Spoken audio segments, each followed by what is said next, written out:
Bienvenidos a audiencia que nos escucha. Les saluda su amiga Janet a este su programa, El Derecho como Base del Diario Vivir. ¡Comenzamos! Hola mi gente, mi nombre es César. Estamos arrancando, paren oído, pongan atención porque esto que viene a continuación está interesante. Así es, hoy desmentiremos y activaremos la esencia del derecho y de la necesaria que es conocerlo hoy en día y abarcando lo que es la naturaleza del derecho. Su amiga Noemí. Hola, mi nombre es Andrés. Vamos adentrándonos al tema mostrando las diferencias entre las normas de la conducta y las leyes naturales. Comenzamos con nuestra primera sección, el derecho que debemos saber. Claro que sí. Basándonos en los conceptos que nos da el grandísimo maestro Eduardo García Maínez en su libro Introducción al Estudio del Derecho. El libro nos dice que la ley natural es la explicación de relaciones constantes entre fenómenos. En cambio, las normas provocan un comportamiento. Para aclarar un poco más acerca de las diferencias de estos dos conceptos, nos guiaremos con ejemplos de la vida cotidiana. Un claro ejemplo de las normas de conducta es saludar con respeto a las personas mayores, pedir la palabra y el turno para poder hablar. En otros comportamientos. Asimismo, un ejemplo de la ley natural constituye a una ley que debe ser cumplida obligatoriamente.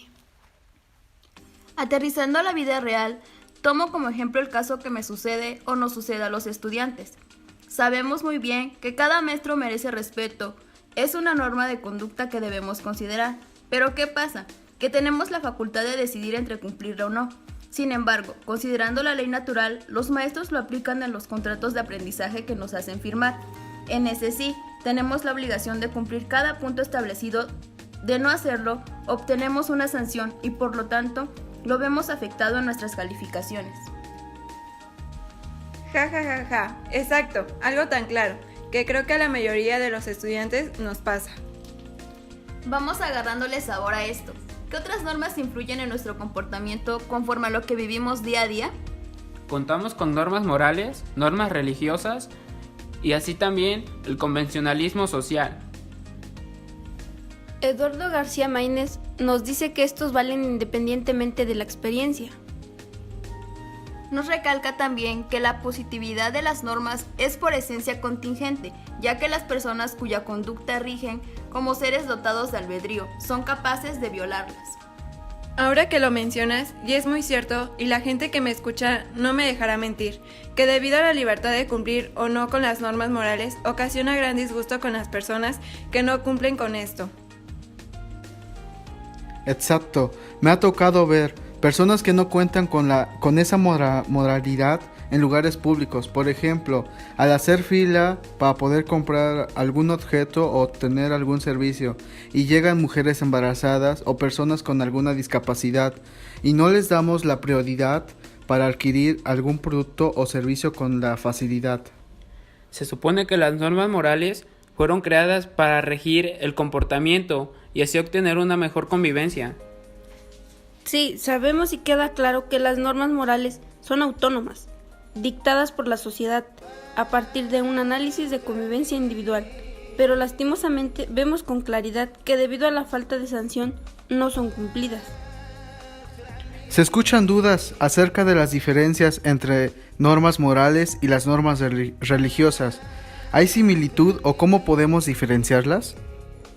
Muy buena pregunta. Bueno, como ya lo mencionamos, las normas morales son autónomas. En cambio, las normas religiosas son heterónomas.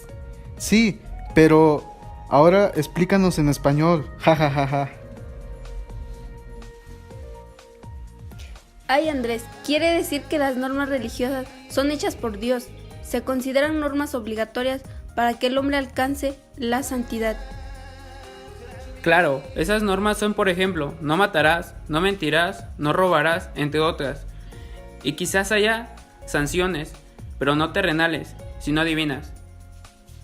Así también nos encontramos en nuestra vida cotidiana con los llamados convencionalismos sociales. Según Maynes, es algo que se impone diciendo cómo debe de ser o llevar a cabo, ya que si no cumple esto sería un comportamiento normal y no se convertiría en un uso social. Sí, ya hablamos y dijimos que las normas morales y religiosas no cuentan con alguna sanción por la ley. Entonces, ¿para qué son hechas? ¿Acaso no hay otras normas que sí sean obligatorias? Claro que sí, Andrés. Por eso mismo fueron creadas las normas jurídicas, las cuales tienden a lograr un orden social justo. Nuestra audiencia de seguro estará dudando, pensando en que si las normas jurídicas se oponen a las normas morales y religiosas. Pues la respuesta a sus dudas y cuestionamientos es un... Ja, ja, ja, ja. Claro que no. Estas normas no se oponen a los demás, más bien las complementan y acompañándolas de una sanción efectiva ante su incumplimiento. ¿Cuáles son esos elementos de las normas jurídicas? Nos encontramos dos elementos, el sujeto jurídico y el objeto jurídico. El sujeto jurídico se considera todo aquel que sea capaz de valer sus derechos y asumir obligaciones. Y el objeto jurídico está protegido por las leyes penales, ya sea la integridad o la propiedad o las propiedades privadas, entre otros. Hacemos mención que entre una de las características de las normas jurídicas es que son unilaterales y bilaterales. Basándonos en lo que dice el maestro Eduardo García Maynes en su libro, menciona la diferencia entre estas características. Janet, platícanos acerca de esto. Así es, él describe la unilateralidad que consiste en un solo sujeto obligado, incluso ella misma se obliga y no hay otra persona autorizada para exigirle el cumplimiento de deberes. En cambio, la bilateralidad impone deberes correlativos de facultades o conceden derechos correlativos de obligaciones. La unilateralidad y bilateralidad la vivimos constantemente. La unilateralidad la vemos reflejada, por ejemplo, cuando el abuelo va y hace su testamento. No hay persona que la obligue, él va y él mismo se obliga a cumplir con su deber. Y la bilateralidad lo vemos al realizar contratos de arrendamiento y de compra-venta, entre otros, el cual existen o participan dos personas, las cuales una de ellas tiene que exigir a la otra para que se cumplan sus respectivas obligaciones. Vayamos conociendo mejor la naturaleza del derecho. A continuación hablemos de la interioridad y la exterioridad de las normas jurídicas. La interioridad se refiere a regular los pensamientos y motivaciones de las personas. Son normas un poco más exigentes. Esta norma se da por cumplida cuando existe una concordancia entre la norma y la conducta exteriorizada y la relación interna del motivo que la llevó a actuar de esa manera. La exterioridad no considera los motivos que el sujeto tuvo para actuar conforme a la norma o contra ella. No son muy exigentes. ¿Y cómo hacemos valer esas normas? Según Eduardo Maynes, nos habla acerca de la coercibilidad e incoercibilidad. Nos dice que la incoercibilidad afectó a cumplimiento de manera espontánea y la coercibilidad de posibilidad de que la norma se cumpla en forma no espontánea, e incluso en contra de la voluntad del obligado, haciendo mención y recalcando que esta posibilidad es independientemente de la existencia de la sanción. ¿Quiénes son los que nos imponen dichas normas? ¿Acaso podemos nosotros imponernos normas? Claro que sí, Andrés. Aquí utilizamos dos términos, la autonomía y heteronomía. Eduardo García Maynes los define de la siguiente manera. Autonomía quiere decir autolegislación, reconocimiento espontáneo de un imperativo, creado por la propia conciencia. Heteronomía es sujeción a un querer ajeno, el cual renuncia a la facultad de autodeterminación normativa. Un ejemplo de la autonomía es cuando nos imponemos el deber de estudiar todos los días. Ejemplo claro de la heteronomía son las normas impuestas por el Poder Legislativo. Por ejemplo, la reforma educativa. Bueno fuera que nos preguntaran, ja, ja, ja, ja, pero lastimosamente nos la imponen. Y bien, ya conocimos las normas, sus características y todo lo que lo compone. Entonces, continuamos con ¿qué es el derecho? Tomando la definición del maestro Eduardo García Maínez, él plasma lo siguiente: el derecho en su sentido objetivo es un conjunto de normas tratándose del precepto, imperativo, atributivos, es decir, reglas que además de imponer, deberás conceder facultades. En palabras nuestras, se entiende que el derecho tiene como objetivo alinear, enderezar, sin torcerse para ningún lado.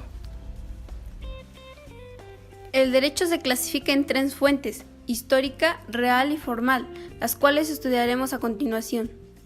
Eduardo García Maínez describe en su libro Fundamentos del Derecho a las fuentes de la siguiente manera. Se entiende como fuente formal los procesos de creación de las normas jurídicas. Entonces, entendemos que son formas reguladas por el propio derecho, y es ahí donde se crea la ley del proceso legislativo. Tomado también de la misma fuente, Maínez define las fuentes reales a los factores y elementos que determinan el contenido de tales normas. Es aquí donde la jurisprudencia toma papel, dando resolución e interpretando cada ley que los tribunales hacen. Y por último, nos describe la fuente histórica, que son aplicadas a documentos que encierran el texto de una ley o conjunto de leyes. Exacto, acabas de tomar un punto importante.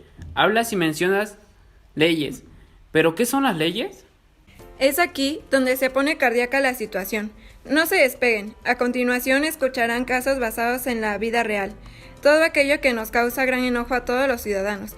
Y quizás se identificarán con algunos de estos. Damos paso a nuestra segunda sección, la voz de nuestros ciudadanos.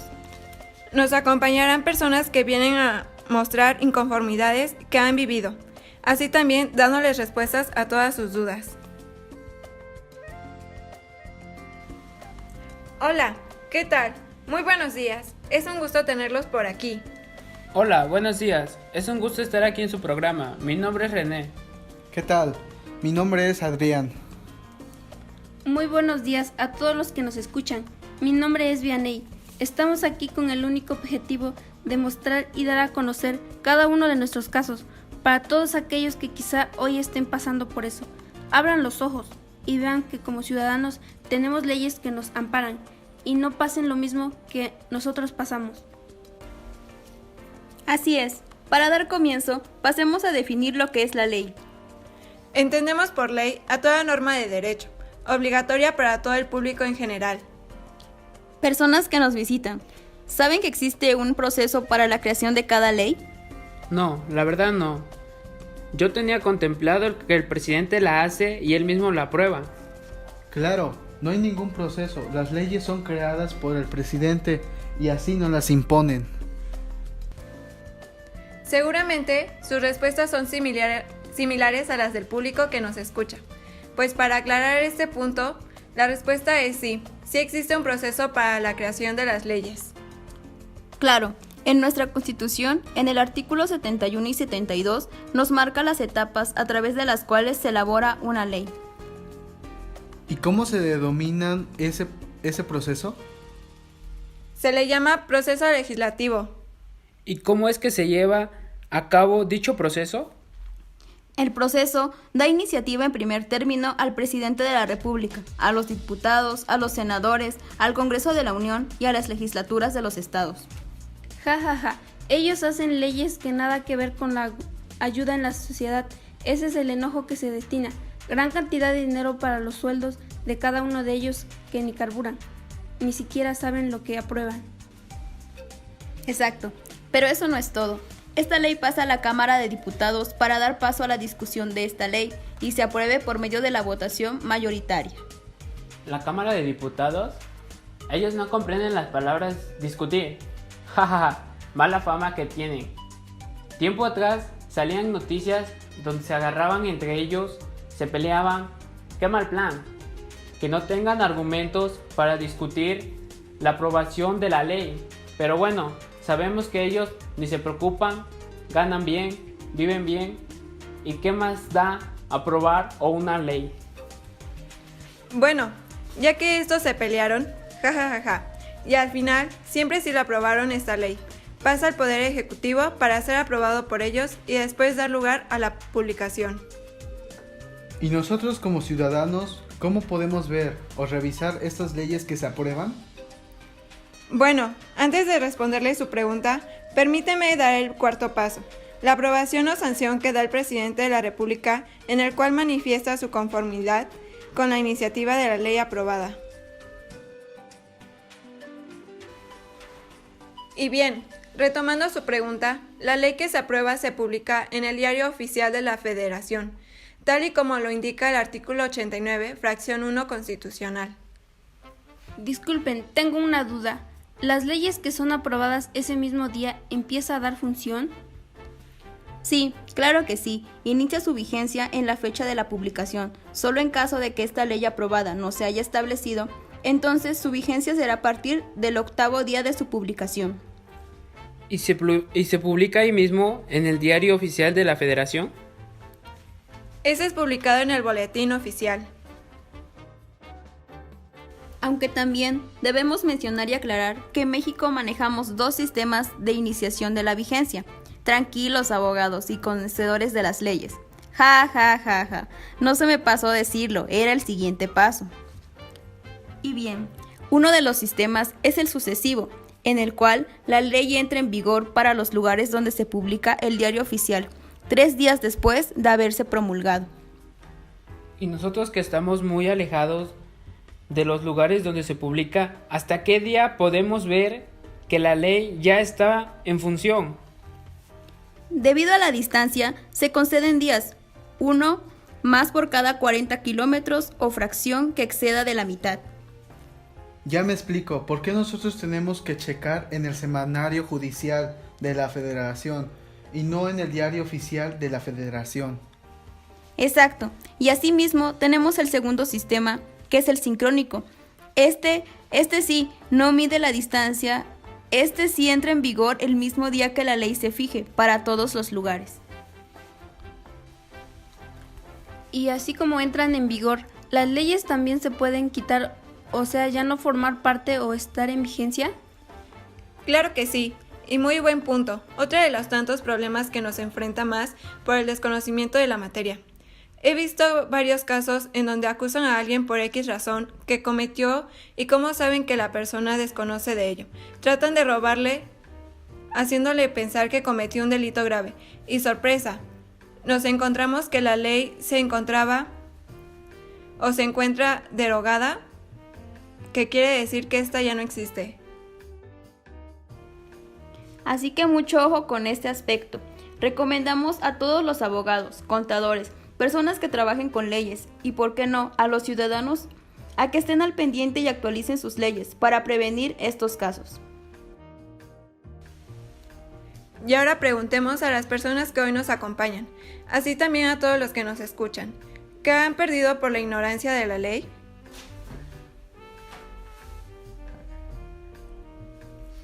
Pues bien, tengo el caso que sé que a muchos les ha pasado, que tu compadre llegue y te diga que vayas de su aval, y por no quedar mal, pues le aceptas. Entonces, eso pasó conmigo. Un compadre llegó a convencerme para que fuera su aval, recalcando que yo nunca lo había sido. Él me dijo que solo era cosa de firmar y asunto resuelto. Me pareció bien, sin ningún problema. Vamos a un banco, pide su crédito, se lo dan. Enseguida nos traen unas hojas que tenemos que firmar y obviamente, como todo mexicano, no las leemos. A mí me pasó, no leí lo que decía el contrato y lo firmé.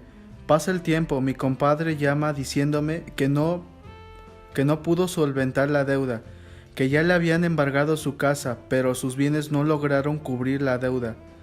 ¿Qué sucede entonces? ¿Me llegan a mí a quitar parte de mis bienes? Para cubrir su deuda, solo por firmar el contrato, el cual establecía que en caso de que la persona que pide el crédito no cubra su deuda, el aval tenía que ser solidario con quitarle parte de sus bienes a él. Así que la ignorancia de no conocer la ley me hizo perder gran parte de mis bienes. Quizá este caso no fue personal, pero sí familiar, y vengo a decirlo para que escuchen y sepan la gran injusticia que tenemos. Sucede que una sobrina mía estudia en una preparatoria, sale de la escuela como todos los días, y como va sola, la agarran y violan, la dejan tirada. Afortunadamente los golpes y todo lo que le hicieron no lograron matarla.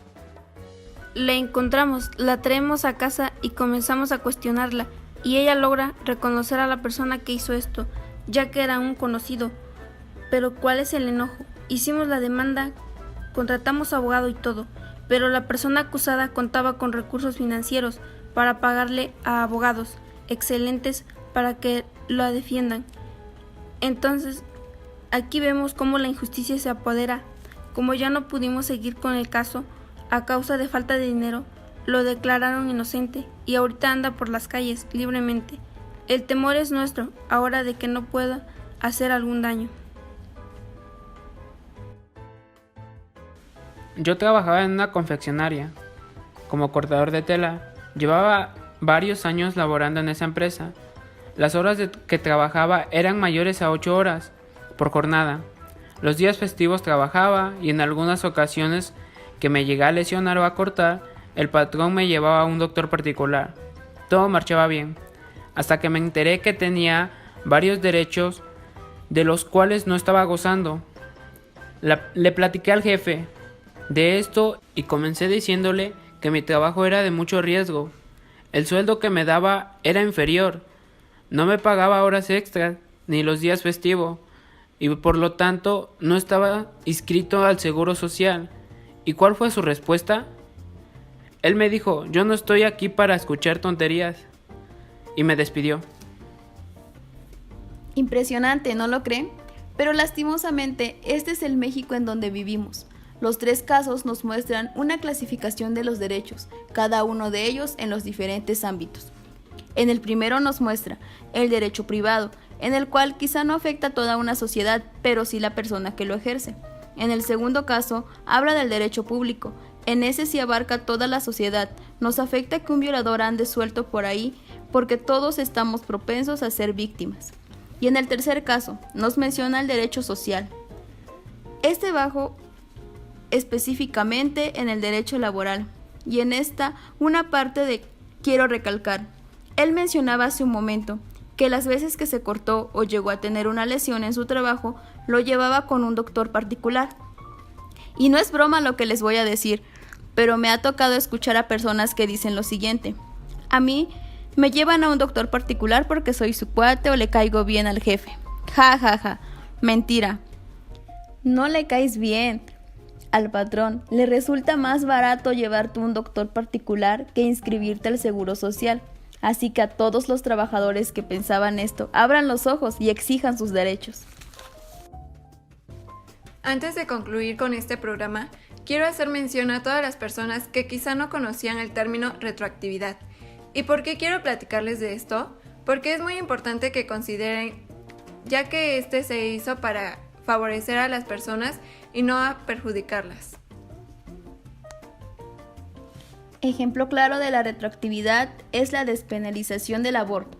En este caso, antes de abril del 2017, todas las mujeres que cometían el aborto eran penalizadas con una sanción. Pero ¿qué es lo que pasa? La ley del aborto se despenaliza y ahora ya no hay sanción ni nada. Aquí entra la retroactividad. Las mujeres, mediante un amparo, piden o hacen respetar la nueva ley porque les beneficia, entonces ya no cumplen la sanción que tenían. Y sucede lo mismo. Por ejemplo, si una persona roba, en el momento que robó, la ley penaliza con 3 años de prisión y al pasar un año, la ley renueva diciendo que ellos que cometen robo deben cumplir 10 años de prisión. El acusado puede ampararse a la ley que desde el principio le otorgó, solo cumpliendo los 3 años. No, este debe someterse a la nueva ley, deberá cumplir los 10 años que se le impusieron. Así lo marca el artículo 18 de la Constitución. La retroactividad solo debe ejercerse para beneficio de la persona. Órale, gracias por la aclaración. Y bueno, así concluimos este programa. Agradecemos a las personas que nos acompañaron y nos dieron la confianza de compartirnos sus casos, con la finalidad de no recaer en ello, agradeciendo también a todos los que nos escucharon. Quizá no logramos componer la justicia del todo, ni hacer entender a nuestros gobernantes la falta de cumplimiento de las leyes, pero sí hicimos y activamos un cambio en la mentalidad de las personas. Fue un gusto compartirles un poquito de la materia del derecho. Como verán, ocupa gran importancia en nuestra sociedad. Lamentablemente, muchas de ellas son violadas y aún más es trágico que la sociedad ignora de los derechos que nos corresponden como ciudadanos. Por eso mismo, hoy la preocupación es mayor. Invitamos a todas las personas que se preocupen e informen de acuerdo a esta materia del derecho y poco a poco la injusticia vaya siendo menos. Nos despedimos. Ya saben, suscribirse al canal, activar la campanita de notificaciones. Compartan este video con amigos, familiares y gente que conozca para que cada vez más nos hagamos sabedores de nuestros derechos. Y comenten de qué otros temas les gustaría que hablemos. Nos despedimos de su programa, El Derecho como base de la vida diaria.